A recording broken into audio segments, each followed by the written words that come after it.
నమస్తే NSR news కి స్వాగతం.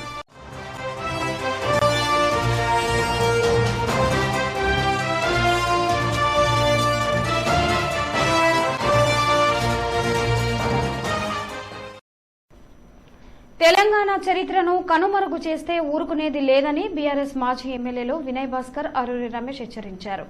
జిల్లా మంత్రులైన కొండా సురేఖ, సీతక్క ఈ అంశంపై వెంటనే స్పందించాలని డిమాండ్ చేశారు. హన్మకొండ బీఆర్ఎస్ పార్టీ జిల్లా కార్యాలయంలో నిర్వహించిన మీడియా సమావేశంలో వినయ్ భాస్కర్, అరూరి రమేష్ మాట్లాడుతూ ఓరుగల్లు ప్రజల ఆత్మ గౌరవ ప్రతీక అయిన కాకతీయ తోరణాన్ని అధికార చిహ్నం నుండి ఈ ప్రభుత్వం తొలగిస్తామని మంత్రివర్గం తీర్మానం చేసి స్వయంగా ముఖ్యమంత్రి అసెంబ్లీ సాక్షిగా కాకతీయ తోరణాన్ని రాచరిక దర్పణం అన్న వ్యాఖ్యలను ఖండిస్తున్నామని అన్నారు. ప్రజాభిష్టానికి, ప్రజల ఆత్మ గౌరవానికి విరుద్దమైన నిర్ణయాన్ని వెనక్కి తీసుకోవాలని డిమాండ్ చేశారు. కృష్ణానదిపై శ్రీశైలం, నాగార్జున సాగర్ ప్రాజెక్టుల నిర్వహణ బాధ్యతలను కేఆర్ఎంబీకి అప్పగించడాన్ని నిరసిస్తూ ఈ నెల 13న నల్లగొండ జిల్లా కేంద్రం నందు తలపెట్టిన భారీ బహిరంగ సభకు బీఆర్ఎస్ పార్టీ శ్రేణులు పెద్ద ఎత్తున తరలి రావాలని విజ్ఞప్తి చేశారు. సమావేశంలో జిల్లా జడ్పీ చైర్మన్ సుధీర్ కుమార్ బాబు, కూడా మాజీ చైర్మన్ సుందర్రాజ్ యాదవ్, రాష్ట్ర నాయకులు నాగుర్ల వెంకన్న, మరి యాదవరెడ్డి, కార్పొరేటర్లు ఇండ్ల నాగేశ్వరరావు తదితరులు పాల్గొన్నారు. ఇటు అసెంబ్లీలో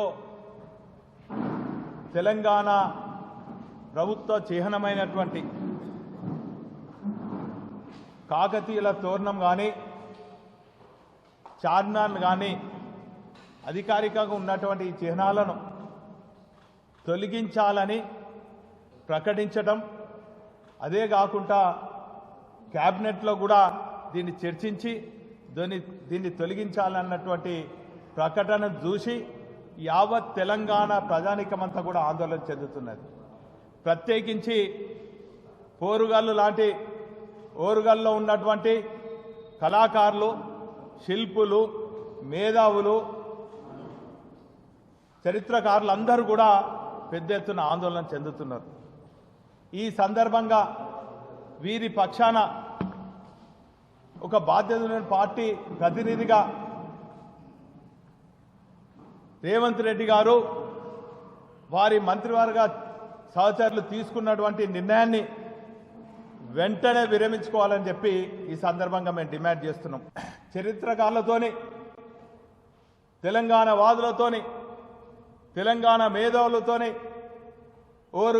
ఓరుగల్లు బిడ్డలతోని, అన్ని వర్గాలతోని ఖచ్చితంగా సమావేశాలు నిర్వహిస్తాం.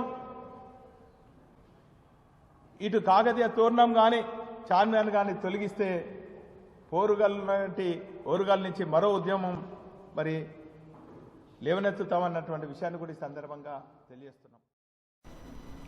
తెలంగాణ తహసీల్దార్ అసోసియేషన్ ఆధ్వర్యంలో ఉమ్మడి వరంగల్ జిల్లా రెవెన్యూ ఉద్యోగుల ఆత్మీయ సమ్మేళన కార్యక్రమం హన్మకొండలోని ఓ ప్రైవేటు ఫంక్షన్ హాల్లో నిర్వహించారు.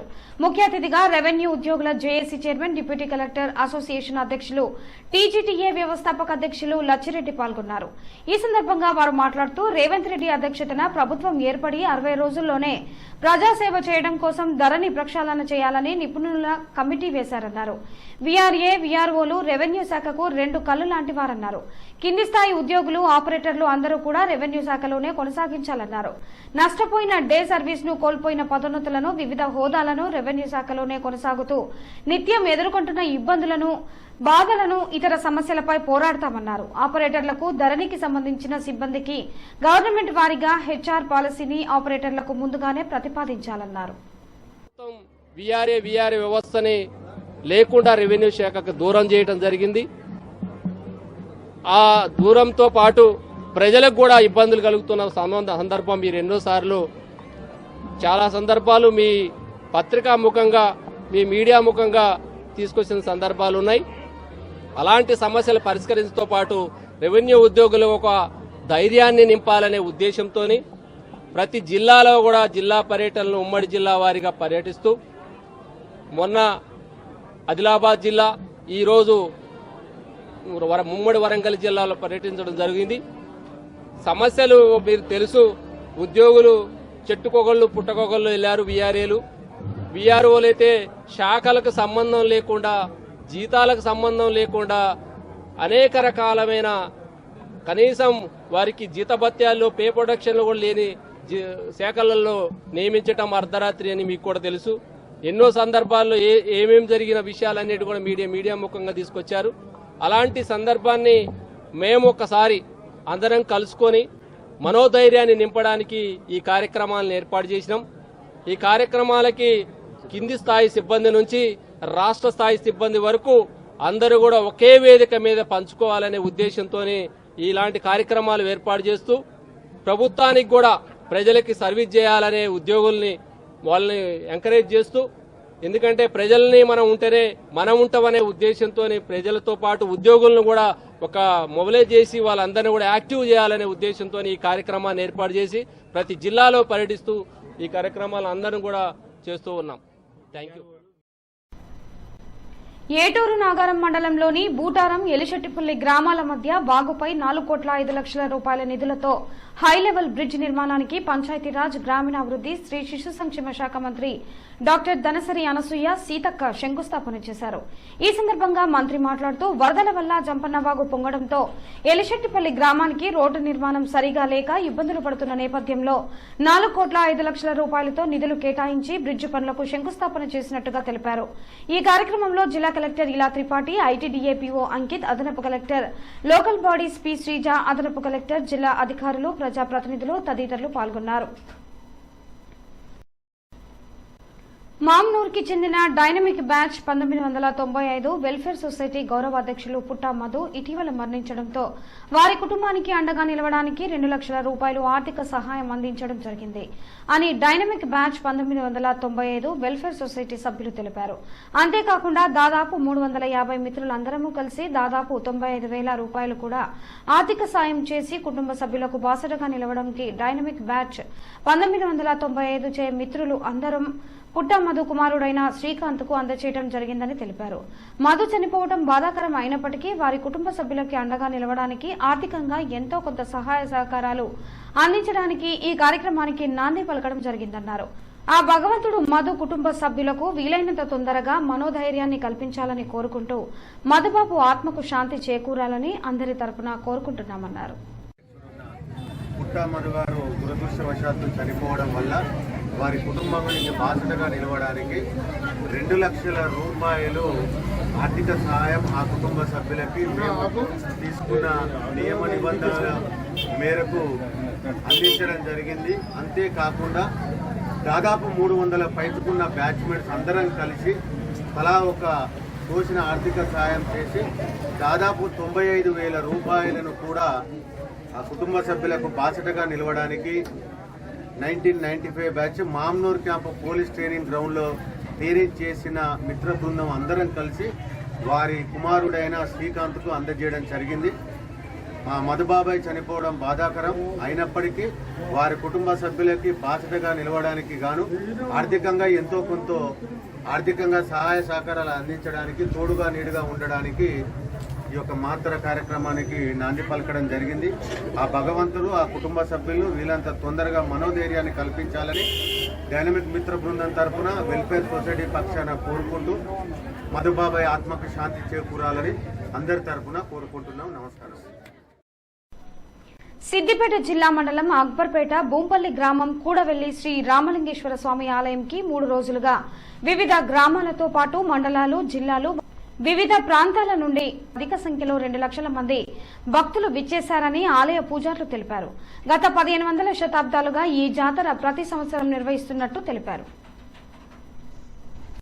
రామలింగేశ్వర స్వామి దేవస్థానం, గ్రామం రామేశ్వరంపల్లి, మండలం అక్బర్పేట బూంపల్లి మాఘమావాస్య సందర్భంగా దక్షిణ కాశీగా పేరు ప్రసిద్ధిగాంచినటువంటి కూడలి క్షేత్రం శ్రీ రామలింగేశ్వర స్వామి. ఇక్కడ 2 నదుల యొక్క కలయిక సంగమం. ప్రతి సంవత్సరము మాఘస్నానములతో విపరీతమైనటువంటి జనసంఖ్యతో జాతర ఉత్సవాలు ప్రారంభమవుతాయి. ఈ ఉత్సవాలు మొన్న 9వ తారీఖు నుండి 12వ తారీఖు అంటే రేపటి వరకు 12వ తారీఖు వరకు ఈ యొక్క కార్యక్రమాలు ఉంటాయి. ప్రతిరోజు స్వామివారికి పొద్దున్నే మాఘస్నానం, పవిత్ర స్నానాలు అనేక జిల్లాల నుండి దగ్గర సరిహద్దు పక్కన 4 రాష్ట్రాల నుండి కూడా ఈ ప్రాంతానికి విచ్చేసి మా వాగులో స్నానం చేసి స్వామిని దర్శించి స్వామివారి యొక్క తీర్థప్రసాదాన్ని స్వీకరించి జాతర చేసుకుని భక్తులు వెళ్తారు. సుమారుగా దాదాపు 1,50,000 2 లక్షల వరకు ఈ 4 రోజుల్లో జనసంఖ్య విచ్చేసి స్వామివారిని దర్శనం చేసుకుంటారు. ఇటు స్నానానికి ప్రత్యేకత ఏంటి అంటే కూడవెల్లిలో స్నానం చేయండి కుక్క జన్మతో సమానమని దీని యొక్క పూర్వ చరిత్ర. అందుకే ఎక్కడెక్కడి నుంచి కూడా అనేక గ్రామాల నుండి, జిల్లాల నుండి, రాష్ట్రాల నుండి కూడా ప్రత్యేకమైనటువంటి సౌకర్యాల ద్వారా వాళ్ళు ఏర్పరచుకున్న సౌకర్యాల ద్వారా ఆర్టీసీ ద్వారా ఇటు భక్తులు విచ్చేసి స్వామివారిని దర్శించుకోవడం జరుగుతుంది. తర్వాత ఇక్కడ ఈ యొక్క పవిత్రత చాలా ప్రసిద్ధిగాంచినటువంటి క్షేత్రం ఇది. కూడవెల్లి రామలింగేశ్వర స్వామి అనేటువంటి క్షేత్రము. ఇక్కడనే 2 దేవాలయాలు ఉన్నాయి పక్కపక్కనే. హరిహర క్షేత్రం వేణుగోపాల స్వామి, సంగమేశ్వర స్వామి. తర్వాత ఈ దేవాలయాలు కూడా మరి అది అత్యంతమైనటువంటి ప్రసిద్ధిగాంచినటువంటి దేవాలయాలు. ప్రతి సంవత్సరము శివరాత్రికి ఈ శివాలయాల్లో కళ్యాణము, తర్వాత వేణుగోపాల స్వామి ఆలయంలో, విష్ణు ఆలయంలో ధనుర్మాసం సందర్భంగా కళ్యాణ మహోత్సవ కార్యక్రమం ఉంటుంది. ప్రతి సంవత్సరం కూడా ఇటు కార్యక్రమాలు అత్యంత వైభవోపేతంగా జరుగుతుంటాయి. తర్వాత సంగమేశ్వర స్వామి దేవస్థానంలో అగ్నిగుండాల కార్యక్రమం, ఈ యొక్క ప్రత్యేకమైనటువంటి అగ్నిగుండాల కార్యక్రమం జరుగుతుంది. ఇవన్నీ చూడడానికి అనేక ప్రాంతాల నుంచి భక్తులు విచ్చేసి స్వామివారిని దర్శించుకొని స్వామివారి యొక్క కృపకు కటాక్షాన్ని.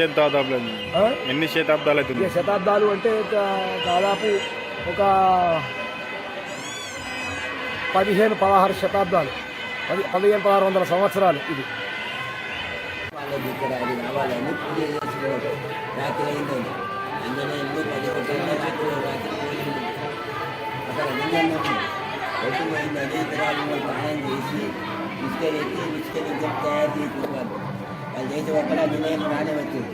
ఎక్కడ పెట్టుకోవడం నానాటి పక్కకు పెట్టమని నేను అట్లా పెట్టా, నీ లింగం పోటీ పెడతాను, లింగం పోటీ పెడతా, నీకు ముందు పూజ నాకు ఎంత పూజ మాకు అంటే సుమారు ఎన్ని సంవత్సరాల రాజు లెక్కనే మీకు తెలిసిన కాడికి? నేను తెలిసిన కాడికి 100 నేను చెప్పి నేనే 86-88 ఇంకా మా కొడుకునే మా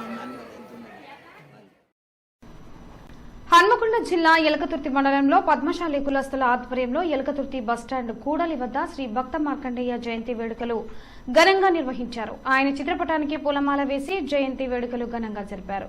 అనంతరం అందరికీ స్వీట్లు, పండ్లు పంపిణీ చేశారు. ఈ కార్యక్రమంలో ఎలకతుర్తి మండల పద్మశాలి కులస్తులు, కుల బాంధవులు, స్థానికులు అధిక సంఖ్యలో పాల్గొన్నారు.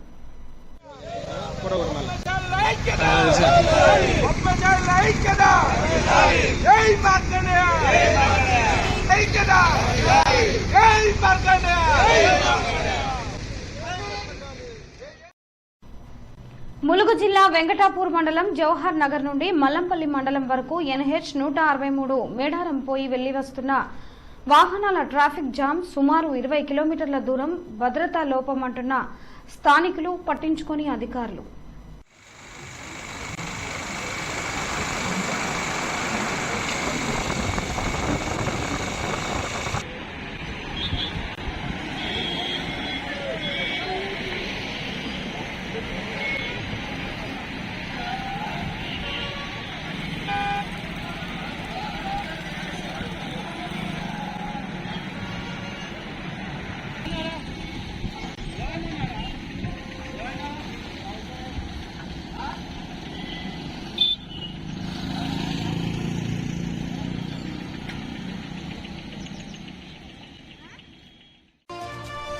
ఈ వార్తలు ఇంతతో సమాప్తం. నమస్కారం.